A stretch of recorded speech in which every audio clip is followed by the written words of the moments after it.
வணக்கம். தினமலரின் இன்றைய தலைப்புச் செய்திகள். படகு ஆம்புலன்ஸ் சேவை அரசு அனுமதிக்கு காத்திருப்பு. நீட் தேர்வு ஆள்மாறாட்ட வழக்கு துப்பு கிடைக்காமல் திணறும் சிபிசிஐடி. நலம் காக்கும் ஸ்டாலின் திட்டத்தில் தொடர் சிகிச்சை முக்கியம் முதல்வர். புயல் பாதித்த பகுதியில் வயிற்றுப்போக்கு பாதிப்பு கண்காணிக்க உத்தரவு. தமிழக வாக்காளர் பட்டியலில் 50 லட்சம் பேர் நீக்கம். சரியாக பணி நடந்தால் நீக்க எண்ணிக்கை கூடும். நாளை டெல்லி வருகிறார் ரஷ்ய அதிபர் புடின். ஆயுத கொள்முதல் குறித்து பேச திட்டம். மேலும் வலுவிழந்தது டிட்வா புயல். படிப்படியாக மழை குறையும். ஏக்கருக்கு ரூபாய் 8000 நிவாரணம் அறிவிப்பு. ரூபாய் 20,000 எதிர்பார்க்கும் விவசாயிகள். நவீனமயமாகிறது நம்ம சாலை செயலி. பிற துறை சாலைகளுக்கும் நிவாரணம். சிபிஎஸ்இ பள்ளிகளில் வந்தே மாதரம் நிகழ்ச்சிகள். கணிப்புகளை மீறிய மழைப்பொழிவு.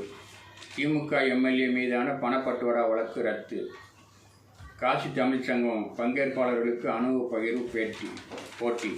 மின் விபத்தில் பாதிக்கப்பட்டால் ஒரே நாளில் இழப்பீடு. அண்ணாமலை தனிக்கட்சியார் நயினார் பதில். தேர்தல் தொகுதி பங்கீடு குறித்து பேச ஸ்டாலினுடன் காங்கிரஸ் குழு இன்று சந்திப்பு. விஜய்க்கு செங்கோட்டையன் விதித்த 5 நிபந்தனைகள். நெருக்கடி ஏற்படுத்தியதாக தம்பித்துரை மீது பாஜக எம்பிக்கள் அதிருப்தி. தேசிய முன்னேற்ற திமுகவை இழுக்கும் பாஜக முயற்சி வெற்றி. அண்ணாமலை ஆதரவாளர் குடைச்சல். குழு அமைத்தார் தமிழக பாஜக தலைவர். கட்டவுட் வைத்து உறுப்பினர் அட்டை. மதுரை தவகவில் காமெடி. இந்து விரோத போக்கை கார்த்திகை தீபம் பொசுக்கும். மார்க்சிஸ்டுக்கு பாஜக பதிலடி. டில்லியில் நாளை பாமக ஆர்ப்பாட்டம். மனதை கலங்க வைத்த ராமதாஸ் கண்ணீர்.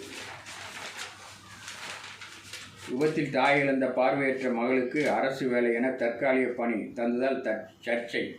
ரயிலில் கற்பூரமேற்றினால் 3 ஆண்டுகள் சிறை. 48 மணி நேர உண்ணாவிரதம். ரயில் ஓட்டுநர்கள் போராட்டம்.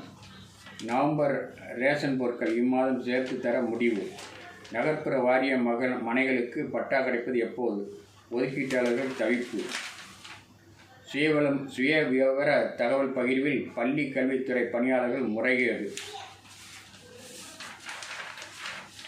சான்றிதழ் இன்றி இயக்கப்பட்ட ஏர் இந்தியா விமானங்கள். தகுதி சான்றிதழ் என்றால் என்ன? கோவை மதுரைக்கு போக்குவரத்து செயல் திட்டம் எப்போது? அதிகாரிகள் கூறுவது என்ன? போதைப் பொருளை தடுக்க 35 மோப்ப நாய்கள். மருத்துவ சான்றிதழ் படிப்பு 46% இடங்கள் காலி. பால் உற்பத்தியாளர்களுக்கு கடன் அமைச்சர் மனோ தங்கராஜ் உறுதி. சீட்டு நிறுவனங்களை ஆய்வு செய்யாத மாவட்ட பதிவாளர்கள் மீது நடவடிக்கை. வாடகைக்கு வரும் சொந்த வண்டி ஆட்டோ ஓட்டுநர் புகார். போதைப் பொருளை தடுக்க